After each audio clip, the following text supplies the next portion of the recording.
Multiplying decimals works almost exactly the same way as multiplying whole numbers. You'll notice right off the bat that my decimal points are not lined up.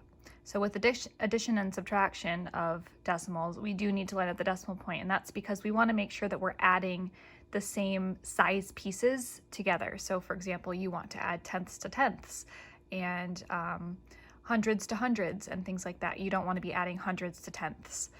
And that's why we line up the decimal point, but that does not matter for multiplication. So what we're going to do is we're going to completely ignore these decimal points until we get to the very end. We won't need them until then, and we're just going to multiply like normal. So I'm going to go ahead and start with my ones place. I have 3 times 2, which would be 6. 3 times 5 is 15. Bring that 1 up here. 3 times 6 is 18, plus 1 is 19.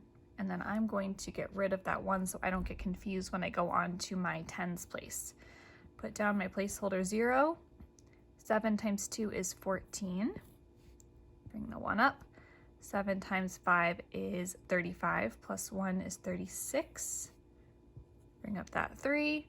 And then 7 times 6 is 42, plus 3 is 45.